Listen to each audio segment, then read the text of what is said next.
right, here he is, the Hurricane, Hyder Amil, back on the program, who's coming off a masterful round one finish over Jeong Yeong Lee this past weekend at UFC Vegas 94. Hyder, how you feeling, man? Feeling great. As you know, after a performance like that, it's hard not to feel amazing, especially not get walking out of a fight uninjured. Yeah, man, I can only imagine. Well, you did exactly what you said you were going to do. You were going to put on a performance of the night. You got the bonus. But I think most importantly, you said to me leading into the fight that, you did not want to fight at the apex again. And I think you made that statement that's going to get you out of the apex next. I told everyone before this fight, I'm like, this fight is my ticket out of the apex, and I was going to do something to get me out of there. I hope I did that with this performance. I have to imagine too, your popularity has risen quite a bit since the fight. Have you noticed a big climb in your social media numbers? Yeah, so just a bit, not like tremendous, but yeah, I mean a good amount. I think it definitely could put my name on the big stage and kind of got some notoriety there. Um, but people see my other fights. I made the arena explode every time, and I, I pretty much fight like that every time. So just expect more of that from me. So we're not used to seeing very many 38 punch barrages. And man, when you started, you just didn't stop. Is it something that you saw? Like, did you feel like you had him hurt and he was on the ropes and you felt like you were going to put him away? Yeah, so I landed one punch. I'm like, oh, he felt that, and also I felt like he was a little shook. He seemed a little off this game. I felt a little tight, and I landed a four punch. He countered me. I was like, oh, that's all he got. Everyone's like, oh, he got him good. I'm like, no, he didn't. I didn't feel that. I just knew he got me. And then I was like, next combo, I'm gonna land. Next combo I landed. It's like, okay, he had nothing for me in that four punch combo. Then I just kept landing more. And I was like, all right, let's close the show. I did not know I threw that many punches. I thought in my head I threw 10 punches, but and then when I threw all those punches, I just knew. I was like, okay, keep them coming back to back. Don't put too much power onto it. Just stay well balanced and keep it coming. You'll get him out of there, and that's what I did. So this might be a silly question, but just humor me for a second. So if you didn't finish him and you didn't get him out of there, during that barrage of combos that you landed, how badly would your gas tank been affected? Do you think it would have affected you here in the first round? Honestly, the reason why I said I thought I threw 10 punches is because I wasn't tired. I wasn't even breathless. Did you hear me on the mic? I wasn't breathless at all.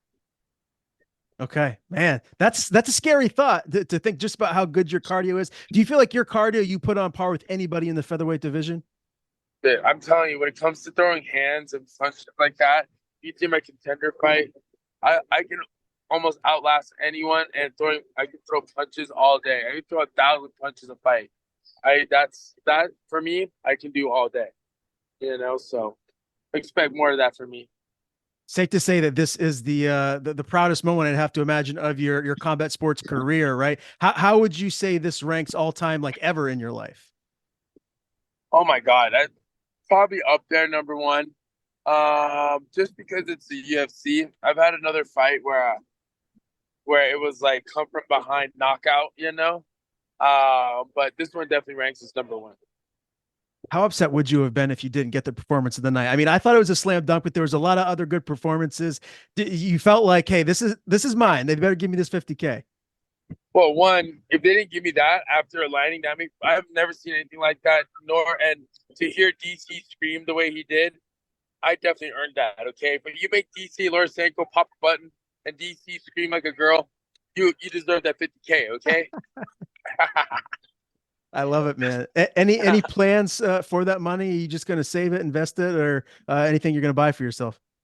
I'm not. I'm just gonna put, like they put something on my car payment, and but you say stack it. Okay, that's smart. Now, are you with somebody like do you have a girl or is this something where maybe you're going to go out and yeah enjoy the limelight a little bit? I'm with my girlfriend. Okay, well there she is. Perfect. I Yeah, I wasn't aware. Okay, very good. yeah. So we're in Tahoe right now, and my girlfriend's like, man, if you don't have a solid lady by your side, it's very hard to stay focused, and she just takes care of a lot of things in my life, and my help me my weight cut, help me with my day to day, my fights, my food, and all that. It's a lot of work. So when you have someone solid by your side, it also keeps you positive when you're being negative. Man, you gotta take care of that person. So this week, I'm taking care of her. I love it, man. How long have you guys been together? Has it been a long relationship? We'll be 2 years in October. Okay, very cool. That's wonderful.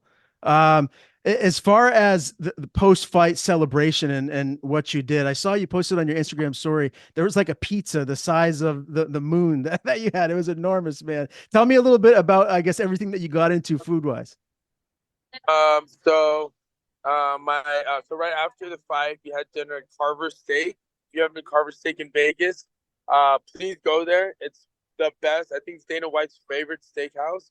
My buddy owns it, and Bruce Buffer came, which was a nice surprise. He wanted to see me, so that was really cool. And also Jake Shields and Gil, of course, they're my coaches to start with. And then we went out.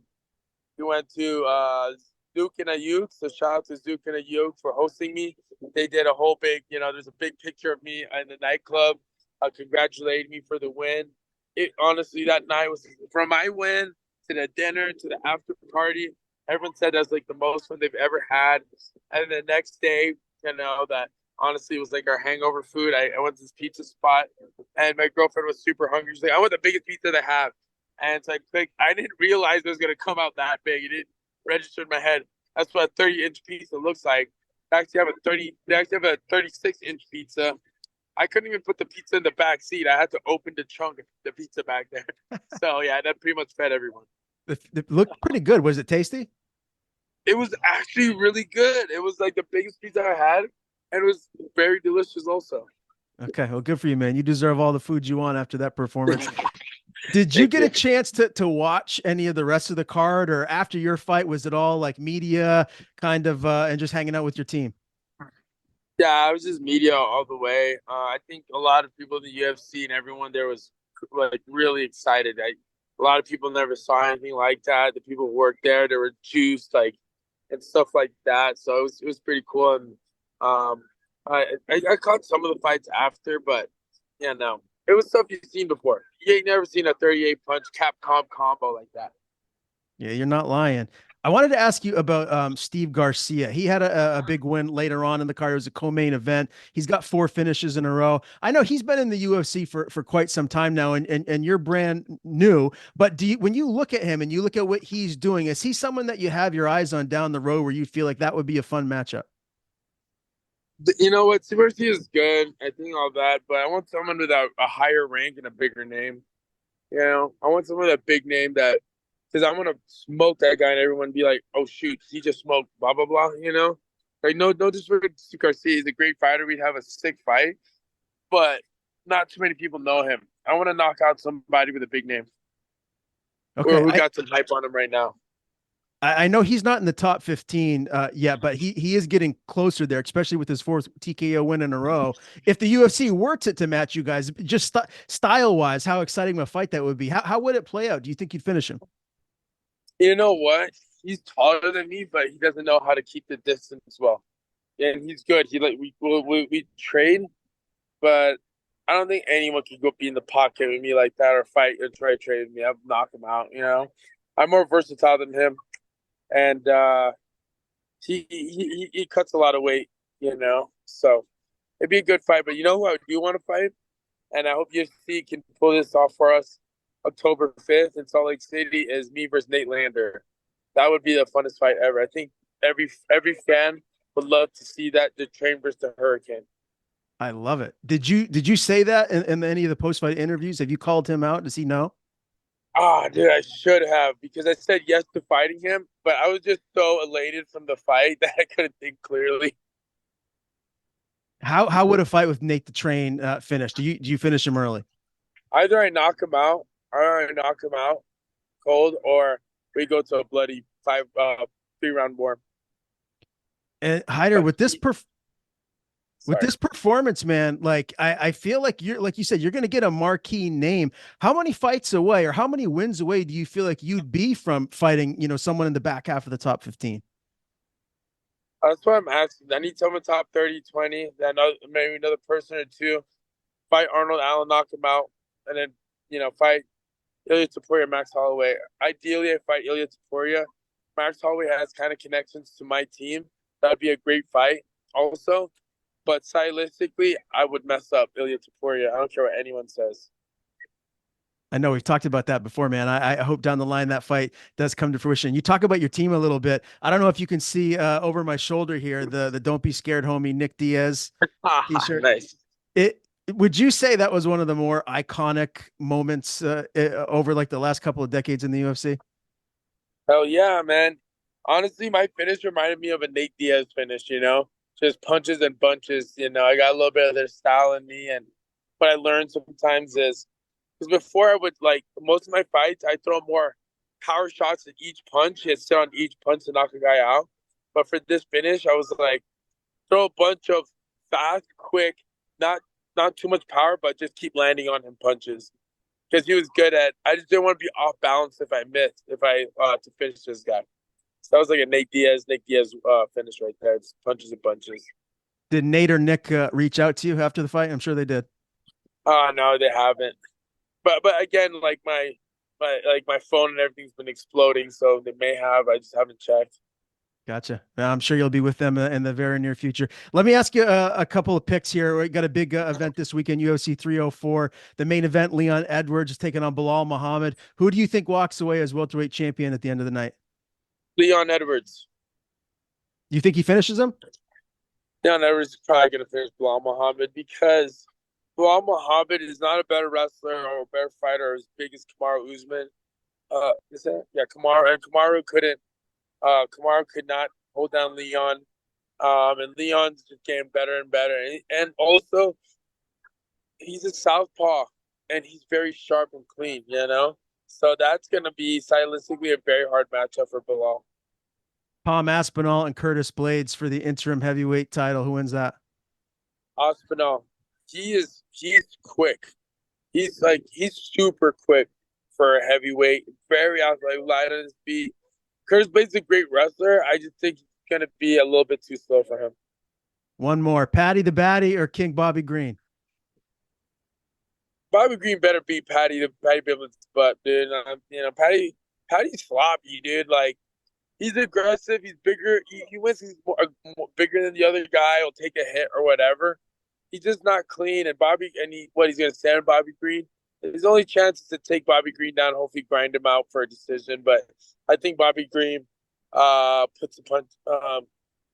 Actually, I don't know. Let's see. I think if Bobby Green doesn't knock him out on the feet, then Patty would have to take him down and ground him out. Last thing before we get you out of here today, Hyder, you mentioned the Salt Lake City card. The UFC is going to be heading back to Abu Dhabi in October. Is that something that interests you, or would that be too far of a trip? I'd be so down for that. Look, I have a Muslim first name. My dad is Muslim. My mom's Catholic. A lot of Muslim folks that I get some Muslim fans who follow me just because of my name. Even though I'm not, because my dad was Muslim, my mom was Catholic. They didn't really give me a religion. Didn't let me choose. They allowed me just to choose. But I did grow up with both. I will say, I think I could get a lot of fans that fought in Abu Dhabi, especially with my style and my name. So I would love to do that. I would like to, get paid a little bit more for that one so that, I could at least stay in Abu Dhabi for a couple of weeks for the fight to help acclimate because I know that the fly out there is very long. Yeah, no doubt, man. Well, again, Hyder, always a pleasure talking to you. Congrats on the victory. Hopefully, we can catch up before your next fight, whenever that is. Before we do sign off, I want to give you the floor. If there's anything you want to plug or anyone you want to thank, the floor is yours. I always want to thank my team, Scrap Pack. I have a gym in Marin County, Fairfield, California called Hack MMA Hurricane Athletics and Combat. If anyone who hears this is over there, please come to my gym. But yeah, thank you guys. Thank you for having me. Follow me, Hurricane _415. Thank you.